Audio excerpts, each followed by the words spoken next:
तो इसलिए आप जी को सब सदग्रंथों से परिचित कराना अनिवार्य है। अब ये जो यजुर्वेद अध्याय नंबर 40 के मंत्र नंबर 15 और 17 को समझने के लिए ये श्रीमद् भगवत गीता आपका घना सहयोग देगी, क्योंकि श्रीमद् भगवत गीता चारों वेदों का सारांश है और सिंपल लैंग्वेज में है, वेदों से भी सिंपल लैंग्वेज में है ये। तो इससे हम देखेंगे, देखिएगा, ये श्रीमद् भगवत गीता गीता प्रेस गोरखपुर से प्रकाशित, ये गीता प्रेस इस जयदयाल गोविंद का इसके अनुवादक हैं, गीता प्रेस गोरखपुर से ये प्रकाशित है। अब आपको दिखाते हैं 8वें अध्याय का 13वां श्लोक, ये देखिएगा, अध्याय नंबर 8 और श्रीमद् भगवत गीता अध्याय नंबर 8 और श्लोक नंबर ये 13 है। हम संस्कृत पढ़ेंगे, हम पढ़े हैं, शिक्षित हैं, हम पढ़े लिखे हैं। ओम इति एकाक्षरम ब्रह्म व्यवहारण माम अनुसमरण ये प्रियाति तजंदेहम स याति परमाम गतिम। 13वां, इसका अर्थ है कि माम ब्रह्म, जो गीता ज्ञान दाता श्री कृष्ण में बोल रहे हैं, माम ब्रह्म, मुझ ब्रह्म का ओम इति एकाक्षर, ये ओम एक अक्षर है, नथिंग एल्स, और व्यवहारण अनुसमरण उच्चारण करके सिमरण करता हुआ, ये प्रियाति तजंदेहम सांस यानी शरीर छोड़कर जाते समय भस्मांतम शरीरम, वेद में यजुर्वेद अध्याय नंबर 40 के मंत्र नंबर 15 में भस्मांतम शरीर लिखा है, और इसमें लिखा है ये प्रियाति तजंदेहम स याति परमाम गतिम, ओम से मिलने वाली जो परम गति है वो इस तरह प्राप्त होगी, मुझ ब्रह्म का, माम ब्रह्म, मुझ ब्रह्म का ओम इति एक अक्षरम, ये ओम एक अक्षर है, सुमन करता हुआ, उच्चारण करके सुमन करता हुआ, ये प्रियाति तजंदेहम, जो शरीर छोड़कर जाता, स याति परमाम गतिम, वो परम गति को प्राप्त होता, ओम से मिलने वाली परम गति। ओम से मिलने वाली कौन सी परम गति है? ब्रह्मलोक प्राप्त होता है, क्योंकि ये ब्रह्म का सिमरण है, मंत्र है। और 8वें अध्याय के 16वें श्लोक में गीता जी में लिखा है कि ब्रह्मलोक में गए हुए प्राणी भी पुनर्जन्म मृत्यु में आते हैं, वो भी पूर्ण मोक्ष प्राप्ति नहीं करते। लेकिन ये कंसेप्ट जो आज इतना ही क्लियर करना था कि ये ओम मंत्र ये ब्रह्म का है, और गीता ज्ञानदाता 8वें अध्याय के 1 में अर्जुन ने प्रश्न किया कि आपने जो 7वें अध्याय के 29वें श्लोक में जिस तत्ब्रह्म की जानकारी दी है, वो तत्ब्रह्म कौन है कि जिसको जानकर प्राणी केवल जरा और मरण से यानी बुढ़ापे के दुख और मृत्यु से छूटने का ही प्रयत्न करते हैं। तो वो किम तत्ब्रह्म, जिसको जानने के बाद प्राणी यहाँ की किसी वस्तु की इच्छा नहीं करता। गीता ज्ञानदाता ने 8वें अध्याय के 3रे श्लोक में कहा कि वो परम अक्षर ब्रह्म है, वो तो परम अक्षर ब्रह्म है, यानी गीता ज्ञानदाता से अन्य वो सुप्रीम पावर है। तो श्रीमद् भगवत गीता अध्याय नंबर 15 के श्लोक 1 से लेकर 4 में, 16 और 17 में स्पष्ट किया हुआ है, इन पूरे ब्रह्मांड की एक सतिथि बताई है कि उल्टा लटका हुआ संसार रूपी वृक्ष है, ऊपर को जो जड़ है वो तो पूर्ण परमात्मा है, सबका धारण पोषण करने वाला वो परम अक्षर ब्रह्म है। और जमीन से जो बाहर दिखाई देता है वो तना, वो जड़ तो प्रोक्ष है, गुप्त है, हिडन है, छुपी हुई है, और बाहर जो दिखाई देता है वो वृक्ष कहलाता है। तो परमात्मा ने खुद आकर अपनी वाणी में बोला है, अक्षर पुरुष एक पेड़ है, और सरपुरुष यानी ज्योति निरंजन वाकी डार, और तीनों देवा शाखा हैं, ये पात रूप संसार। और पेड़ जो जड़ है वो गुप्त है, तो जो जमीन से बाहर दिखाई देता तना उसको अक्षर पुरुष समझो, आगे उसके मोटी डार निकलती है उसको सरपुरुष समझो, उसके 3 शाखाएं हैं, रजगुण ब्रह्मा सतगुण विष्णु तम गुण शिव जी रूपी, ये शाखाएं समझो, और पात रूप हम सब संसार समझो। तो वृक्ष का पालन कहाँ से होता है? मूल से, जड़ से। तो श्रीमद् भगवत गीता अध्याय नंबर 1 से लेकर 4 और 16 और 17 मंत्र में ये स्पष्ट किया गया है कि तत्वदर्शी संत की पहचान भी बताई है कि तत्वदर्शी संत वो होगा जो इस उल्टे लटके हुए संसार रूपी वृक्ष के सभी विभागों को भिन्न भिन्न बता देगा। ये पहले तो परमात्मा आए थे, तत्वदर्शी संत की भूमिका भी वही करके जाते हैं, इसलिए वो एक प्रसिद्ध कवि भी कहलाते हैं, लोकोक्तियों के माध्यम से, कविताओं के माध्यम से ज्ञान सुनाते हैं। तो उन्होंने 600 वर्ष पहले बताया था, अक्षर पुरुष एक पेड़ है और सरपुरुष वाकी डार, और तीनों देवा शाखा हैं, ये पात रूप संसार। अब वो जड़ कौन बताओगा? जड़ तो उन्होंने गुप्त छोड़ दी, इस दास को भेजा कि वो जड़ कौन है? वो कबीर साहब है, वो परम अक्षर ब्रह्म है, वो मूल। तो 15वें अध्याय के गीता जी के 1 से 4 का अर्थ है कि हे गीता ज्ञानदाता कहता है कि अर्जुन, तत्वदर्शी संत की यह पहचान होगी कि उस संसार रूपी वृक्ष के सभी पार्ट्स को, सभी विभागों को, तना, डार, पत्ते, जड़ कौन है, तो जो बताता है सवेदवित, वो तत्वदर्शी संत है। उसके पश्चात तत्वदर्शी संत की प्राप्ति के पश्चात परमेश्वर के उस परम पद की खोज करनी चाहिए, जहां जाने के बाद साधक लौटकर कभी संसार में नहीं आते। और जिस परमेश्वर ने सारे ब्रह्मांडों की रचना की, और केवल उसकी भक्ति करना, मेरी भी नहीं करना। यदि पूर्ण मोक्ष चाहता है, जहां जाने के बाद फिर लौट कर नहीं आते, वहां जाना चाहता है। और फिर 15वें अध्याय के 16 और 17 में बताया है कि 3 पुरुष हैं, सरपुरुष और अक्षर पुरुष। सरपुरुष तो ये ज्योति निरंजन काल है। अक्षर पुरुष उसका तना समझो, जो 7 संग ब्रह्मांड का स्वामी है, और सरपुरुष केवल 21 ब्रह्मांड का स्वामी है। और उसके 3 शाखा हैं जो वृक्ष के, वो रजगुण ब्रह्मा, सतगुण विष्णु, तम गुण शिव जी रूपी समझो। और फिर बताया है 15वें अध्याय के 17वें श्लोक में कि उत्तम पुरुष है तू अन्य परमात्मा इति उदाहरते। उत्तम पुरुष तो कोई और है, जिसको भगवान कहते हैं, परमात्मा कहते हैं, वही तीनों लोकों में प्रवेश करके सबका धारण पोषण करता है। अवैश्वर है, वो अविनाशी परमेश्वर है। सबका धारण पोषण वही करता है, जैसे मूल से, जड़ से पूरे पेड़ की, वृक्ष की पोषण होता है, परवरिश होती है। तो यहाँ ये स्पष्ट किया है। और कई आपको भ्रमित कर देंगे कि गीता अध्याय नंबर 15 के श्लोक नंबर 18 में गीता ज्ञानदाता कहता है कि मैं लोक वेद में पुरुषोत्तम प्रसिद्ध हूँ। तो पुण्यात्माओं, वहाँ ये क्या कहता है कि मेरे अंतर्गत जितने भी प्राणी हैं 21 ब्रह्मांड में, इनसे मैं श्रेष्ठ हूँ, इनसे मजबूत हूँ, इनसे बलवान हूँ, ताकतवर हूँ, बुद्धिमान हूँ। इसलिए लोक वेद में इस दंत कथा के आधार से मैं पुरुषोत्तम प्रसिद्ध हूँ। आई एम नॉट पुरुषोत्तम, क्योंकि उसने तो 15वें अध्याय के 17वें श्लोक में स्पष्ट कर दिया कि पुरुषोत्तम तो कोई और है। उत्तम पुरुष है तू अन्य परमात्मा इति उदाहरते। तो कहने का भाव ये है पुण्यात्माओं, एक तो 2 परमात्मा से दोगे। गीता अध्याय नंबर 18 के श्लोक नंबर 62 में और 66 में गीता ज्ञानदाता स्वयं कहता कि अर्जुन, तू सर्वभाव से उस परमेश्वर की शरण में जा। उस परमेश्वर की कृपा से ही तू परम शांति को और सनातन परम धाम को प्राप्त होगा। यानी परम शांति चाहिए और शाश्वत स्थान जहाँ जाने के बाद फिर लौटकर कभी संसार में नहीं आते, वो चाहिए। तो उस परमेश्वर की शरण में जा, यानी गीता ज्ञानदाता से अन्य है। और फिर उसके विषय में बताया कि चौथे अध्याय के 32 और 34 मंत्र में स्पष्ट किया है कि वो परमात्मा अपने मुख कमल से आके ज्ञान देता है। वो तत्व ज्ञान है। उसके मुख कमल से बोलेगी वाणी में, सच्चिदानंद घन ब्रह्म की वाणी में, वो यज्ञों की जानकारी यानी धार्मिक अनुष्ठानों की जानकारी विस्तार से कही गई है। वो तत्व ज्ञान है। उस तत्व ज्ञान को तो तत्वदर्शी संतों से पूछ, मैं नहीं जानता। यदि जानता होता गीता ज्ञानदाता तो एक अध्याय और बना देता। इसलिए उसने कह दिया है कि तत्वदर्शी संतों से पूछो। फिर बताया है कि तत्वदर्शी संत की प्राप्ति के उपरांत 15वें अध्याय के 4थे श्लोक में परमेश्वर के उस परम पद की खोज करनी चाहिए, जहां जाने के बाद साधक फिर लौटकर संसार में कभी नहीं आते। 17वें अध्याय के 23वें श्लोक में उस परमेश्वर को पाने की, शाश्वत स्थान को पाने की, उस परम धाम को पाने की विधि बताई है। ओम तत् सत इति निर्देश ब्रह्मण त्रिविध समर्थ है। उस सच्चिदानंद घन ब्रह्म के पाने का इस 3 मंत्र के जाप का निर्देश है, फाइनल फैसला है, नथिंग एल्स। तो गीता ज्ञानदाता ने अपना नाम तो ओम स्पष्ट कर ही दिया। तत् और सत ये सांकेतिक हैं, ये तत्वदर्शी संत के लिए छोड़ दिए। तो वो तत्वदर्शी संत ये रामपाल दास सतलोक आश्रम बरवाला जिला हिसार में है। इसके पास वो कंप्लीट कोर्स है। तत् और सत ये सांकेतिक है। तत् ये सरपुरुष का मंत्र है, ये अन्य मंत्र है, तत् नहीं है, अन्य मंत्र है। और सत ये परम अक्षर ब्रह्म का मंत्र है, जाप है, वो अन्य मंत्र है। उसको सार शब्द भी कहते हैं, सार नाम भी कहते हैं, आदि नाम भी कहते हैं। तो ये कंप्लीट कोर्स है उस परमेश्वर के पाने का।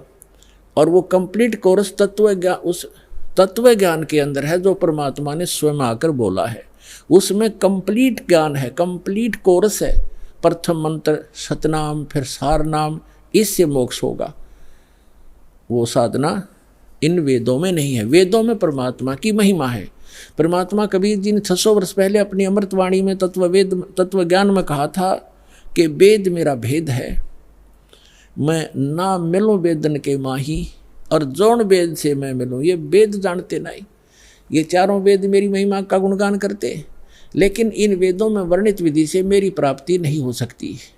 और जिस ज्ञान से, जिस वेद से, उस तत्व वेद से मैं मिलूं, वो ज्ञान इन वेदों में नहीं। ये वेद जानते नहीं। वेद मेरा भेद है, मैं ना मिलूं वेदन के माही, और जौन वेद से मैं मिलूं। ये वेद जानते नहीं। उसको बताने के लिए स्वयं परमात्मा थे। तो हमारा जो प्रसंग चल रहा है, हमने पुरुष को सिद्ध करना। पुरुष माने परमात्मा। ये देखिएगा, श्रीमद् भगवत गीता रख दी, यजुर्वेद उठा लिया, और ये महर्षि दयानंद सरस्वती द्वारा ही अनुवादित है। ये यहाँ से प्रकाशित है। ये वही वाला है जो हम पढ़ रहे थे अभी थोड़ी देर पहले। ये वही वाला है। हम 4400 अध्याय पढ़ रहे हैं, 40वां अध्याय यजुर्वेद का। 15वें श्लोक में हमने पढ़ा है, ओम करतो समर कलवे समर करतो समर। ये तो पढ़ लिया कि ओम नाम का जाप काम करते करते श्रवण करो, विशेष कसक के साथ श्रवण करो, मनुष्य जीवन का प्रथम करतो जानकर श्रवण करो।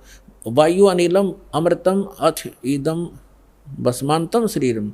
शरीर भस्म होने पर, नष्ट होने पर, छोड़ने के समय जब आपकी जो वायु है, प्राण आपके जो जीव है, उसमें इतना अमृतव हो जाएगा कि वो जो ओम से होता है। अब हम यहाँ आते हैं 4400 अध्याय 40 में जाएगा 17वें श्लोक में। ये 17वां मंत्र है। इसमें लिखा है, हे मनुष्यों, जैसे ज्योत स्वरूप रक्षक मुझसे, गीता वेद ज्ञान दाता कहता है, मुझसे अविनाशी यथार्थ कारण के आच्छादित मुख के तुल्य उत्तम अंग का प्रकाश किया जाता है, या किया जाता है आना चाहिए। और वह प्राण व सूर्य लोक में पुरुष है। ये पुरुष शब्द है संस्कृत में। पुरुष माने पूर्ण परमात्मा। हमने पुरुष सिद्ध करना था यहाँ से। पुरुष माने पूर्ण परमात्मा। एक तो ये खुद कहता है कि मैं ज्ञान दे रहा हूँ, हे मनुष्य, क्योंकि ज्योत स्वरूपी रक्षक मुझसे, ये ज्योत स्वरूपित है काल, मुझसे जो अविनाशी यथार्थ कारण के आच्छादित मुख के तुल्य उत्तम अंग का प्रकाश किया जाता है, यानी ज्ञान दिया जा रहा है। जो वह वेद ज्ञान दाता कह रहा है कि जो वह प्राण व सूर्य मंडल में पूर्ण परमात्मा है, वह तो प्रोक्ष है। वह तो प्रोक्ष है, यहाँ है लिखना था। अहम, यू कहता अहम, ये है असो, सो असो अहम। ओम खम ब्रह्म। खम माने ब्रह्मलोक, दिव्य आकाश रूप, ब्रह्मलोक रूपी दिव्य आकाश में ब्रह्म रहता है, और ये मेरा ओम नाम है। अहम, अहम माने मैं आकाश के तुल्य व्यापक ब्रह्म, ब्रह्म ना लिखा, मैं ब्रह्म हूँ और मेरा ओम नाम, मैं उसका ओम सब का रक्षक जो मैं उसका ऐसा नाम जानो। ऐसा कि ओम लिखना था, मेरा ये ओम नाम जानो।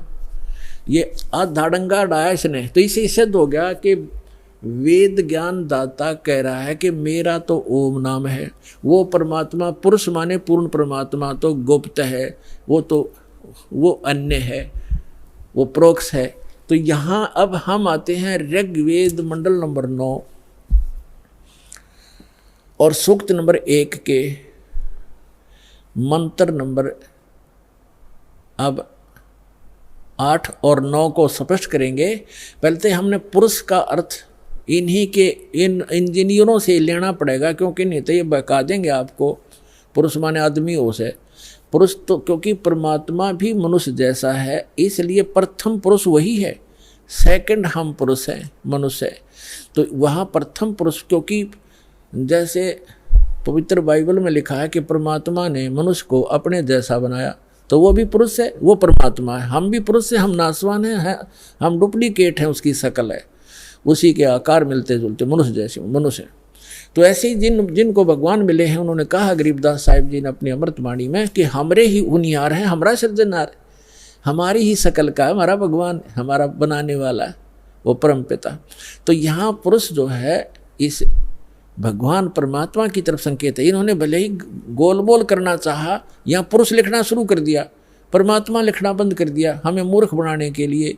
ये जनता के नासक थे, इनको संस्कृत अवश्य आती थी, अध्यात्म ज्ञान था नहीं। ये काल के भेजे हुए दूत थे, तो ये मैं ऋषि दानंद हो, चाहे इसके चेले जितने भी जो इस अनुवाद कर रहे हैं इसका वेदों का, ये स्वयं भ्रमित हैं और समाज को यथार्थ ज्ञान नहीं दे सके। और चाहे आज तक के जितने ऋषि महर्षि हुए हैं उनको यथार्थ ज्ञान नहीं था। केवल परमात्मा ने जिन महापुरुषों को अपना परिचय दिया, अपना साक्षात्कार करवाया, सचखंड लेकर गए, वापस छोड़ा, उन महापुरुषों को छोड़कर और किसी के पास अध्यात्म ज्ञान नहीं था। अब वो ज्ञान इस दास को दिया उस परम पिता ने, इसका लाभ उठाओ। अब देखो, अब हम आगे ऋग्वेद मंडल नंबर 9 सूक्त 1 और मंत्र नंबर ये 6 तक तो ये परमात्मा लिखते आगे, और 7 में इन्होंने पुरुष लिखना कर दिया। उस पुरुष को, उस परमात्मा को लिखना था, तब माने उस परमात्मा उस पुरुष को लिख दिया। कोई बात है यार, यहाँ गड़बड़ कर दी। अब पुरुष माने परमात्मा, आपको पूर्ण परमात्मा, तो हम इसको पूर्ण परमात्मा बोलेंगे। उस पूर्ण परमात्मा को उग्र गतियाँ प्रेरणा करती हैं, यानी जब संसार में हाहाकार मच जाती है और अध्यात्म गुरु जो है अज्ञानी हो जाते हैं, उनका उद्देश्य केवल जनता को ठगना ही हो जाता है और हाहाकार मच जाती है, सब प्राणी दुखी हो जाते हैं, तो परमात्मा दुखी होता है क्योंकि हम उनके बच्चे हैं, वो हमारा पिता है। तो अपने का दुख अपनों को ही होता है। तो फिर वो परमात्मा उन उग्र गतियों से प्रेरित होकर 600 वर्ष पहले परमात्मा आए थे, ऐसा ज्ञान बता गए थे, एकदम शांति हो गई थी समाज में जो अभी तक चल रही थी। कोई लूटा खसोटी नहीं थी, प्यार से रहते थे, कोई किसी की आत्मा दुखाते समय डरता था भगवान से। अब आग लगी है, सब पूरे विश्व में माया माया दिखाई देती है, ना कोई लाज रही, ना कोई शर्म रहा, ना भगवान का डर रहा। तो अब पुनः स्थापना करने के लिए उस शांति की और भक्ति की परमात्मा ने पहले से ही वचन बोल रखा था कि जब कलयुग 5500 वर्ष बीत जाएगा तब मैं अपना दास भेजूंगा, उसको पूर्ण ज्ञान दूंगा। वैसे तो भगवान ने कहा था मैं स्वयं आऊँगा 12वें पंथ में, गरीब दास वाले पंथ में। परमात्मा नहीं आए तो दास को भेज दिया, वो कंप्लीट स्पिरिचुअल नॉलेज और पूरी पावर देकर उस परमात्मा ने अपनी पावर देकर।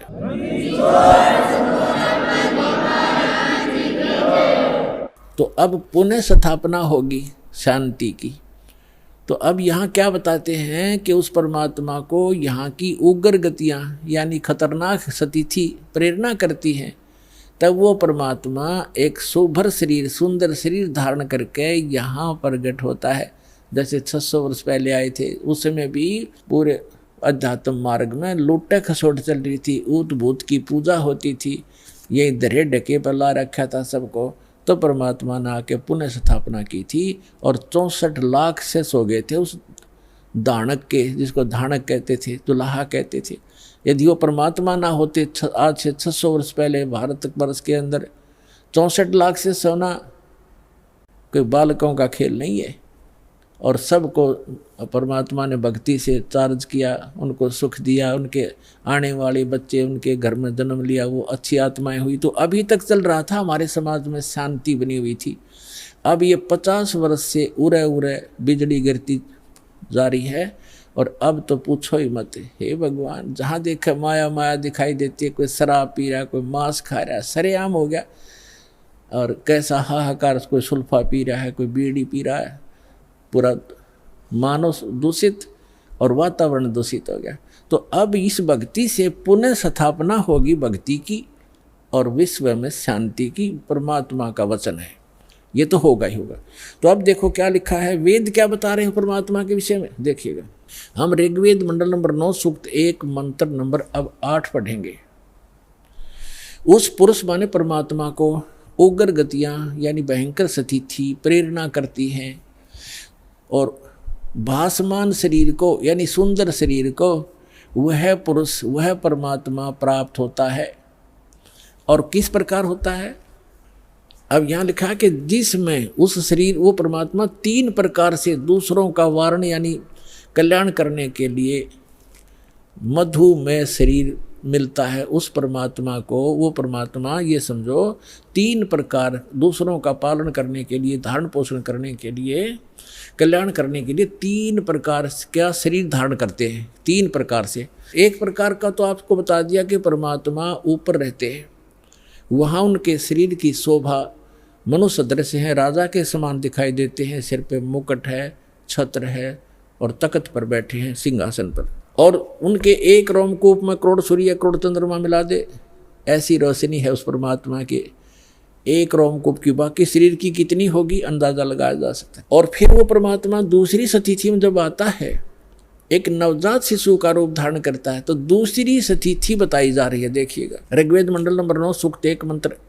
अब 9 पढ़ेंगे हम, ये 9वां है। इसमें लिखा है कि अभी इमम अधन्या उत्सनंती धेनव, धेनो माने गाय, शिशु माने बालक रूपधारी, सोम माने परमात्मा, इंद्राय पातवे, इसका अर्थ है इमम माने उस, सोम माने परमात्मा, पुरुष माने परमात्मा को, पुरुष माने परमात्मा, क्योंकि इन्होंने यहाँ सोम माने परमात्मा होता है।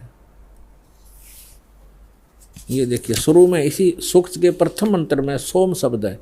ऋग्वेद मंडल नंबर 9 सूक्त 1 मंत्र 1 में, इस 1 में ये सोम शब्द है। सोम, सोम माने परमात्मन। तो यहाँ अब हम यहाँ भी सोम लेंगे। ऋग्वेद मंडल नंबर 9 सूक्त 1 मंत्र 9 में सोम शब्द है। सोम, उस परमात्मन को, उस परमात्मन को, उस पर पुरुष को, परमात्मा को जो शिशु रूप धारण करके आता है कुमार अवस्था में यानी बाल्य अवस्था में। अभी अधन्या, अधन्या माने अहिंसन, ये लिख दिया इन्होंने। अध माने अभी माने पूर्ण रूप से, सब प्रकार से। अधन्या माने बिना धनाई, धेनो माने गौवे। हमारे यहाँ क्षेत्र में हरियाणा के अंदर जो गायें नए दूध नहीं होती, गर्भ धारण नहीं किया जिसने, उसको ये कहते हैं ये बिना धनाई है, अधन्या। क्योंकि ये कुछ शब्द हमारी लैंग्वेज में संस्कृत के, कुछ पंजाबी के, कुछ वैसे अन्य भाषाओं का भी समावेश है। जैसे अब इंग्लिश वर्ड भी गढ़े हो गए शब्द हमारी भाषा में, ऐसे पहले से हमारे कुछ शब्द मिले हुए हैं भाषा में। तो हम अधन्या माने बिना धनाई, अभी अधन्या पूर्ण रूप से यानी कंवारी, धेनो माने गौवे। उस परमात्मा की जो शिशु रूप धारण करके जब आता है, उनके परवरिश की लीला कंवारी गायों के द्वारा होती है, ये वेद बताते हैं।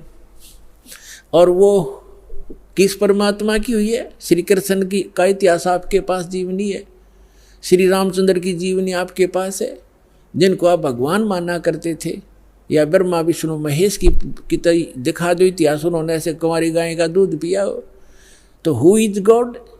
Kabir is God. और कौन कबीर? जो काशी में आए थे, धानक दुल्हा। अब देखो हम ये पढ़ रहे हैं ऋग्वेद मंडल नंबर 9 सूक्त 1 मंत्र 9 में, उस परमेश्वर को शिशु, जो शिशु रूप धारण करके आता है, अभी अधन्या, इसको हम पढ़ेंगे कंवारी, अभी अधन्या कंवारी, धेनो माने गौवे, गायें तृप्त करती हैं, उसका पालन करती हैं। पालन की लीला कंवारी गायों के द्वारा होती है। और ये किस परमात्मा की हुई? कबीर गौड की। आपको कबीर सागर से प्रमाणित कर दिया था। और जिन महापुरुषों ने परमात्मा मिले और सचखंड लेकर गए, जिनको परमात्मा मिला, उनमें कौन कौन है? आदरणीय धर्मदास साहिब जी, आदरणीय मुलुकदास साहिब जी, आदरणीय नानक साहिब जी, आदरणीय दादू साहिब जी, आदरणीय गरीबदास साहिब जी, गांव छुरानी, जिला झज्जर, हरियाणा वाले, आदरणीय श्री गीसा दास साहिब जी, गांव खेखड़ा, जिला मेरठ, उत्तर प्रदेश वाले, और आदरणीय स्वामी रामानंद जी जो ब्राह्मण थे, 104 वर्ष के हो गए थे, परमात्मा पुष में 5 वर्ष के थे। 99 वर्ष की एज के अंदर डिफरेंस था। कबीर साहब 4 वर्ष की लीला में शरीर में थे जब शिशु रूप धारण करके प्रकट हुए थी, और 104 वर्ष के उस विद्वान पुरुष के छक्के छुड़ा दिए परमात्मा ने ज्ञान के अंदर। तब उसने कहा था कि मैं जब मानूंगा, मैं अंदर समाधि लगाता हूँ, मैं समाधि में आपके दर्शन कर लूँ। तो परमात्मा ने समाधि लगवाई उसकी, फिर लेके गए ऊपर सचखंड में। वो वहाँ देखा वास्तविक एक काल ने धोखा देने के लिए यहाँ पर स्वर्ग बना रखे, और यहाँ की 4 मुक्तियाँ बता रखी हैं। चारों मुक्ति का भी समय सीमित है। ब्रह्मलोक में गए हुए प्राणी भी वापस जन्म मृत्यु में आते हैं और केवल उस अमर लोक में शाश्वत स्थान में गए हुए प्राणी फिर कभी लौट कर संसार में नहीं आते। तो उसकी नकल करवा रखी इस काल ने। नकली सतलोक, अलखलोक, अगम और अकय लोकम, अनामी लोक तक की रचना ब्रह्मलोक में करवा रखी है इसने, ताकि ये जीव भ्रमित होकर मेरे जाल में फंसे रहें। अब समर्थ आते हैं, उनका ज्ञान समर्थ होता है, उनका काम भी समर्थ होता है, उनकी हर गति समर्थ होती है। तो उस परमात्मा का ज्ञान अनमोल है, उसमें कोई त्रुटि नहीं है और उनकी जो भक्ति विधि वो भी कंप्लीट है। और साधक भी यदि श्रद्धा से करेगा तो वो भी पूर्ण लाभ प्राप्त कर सकता है।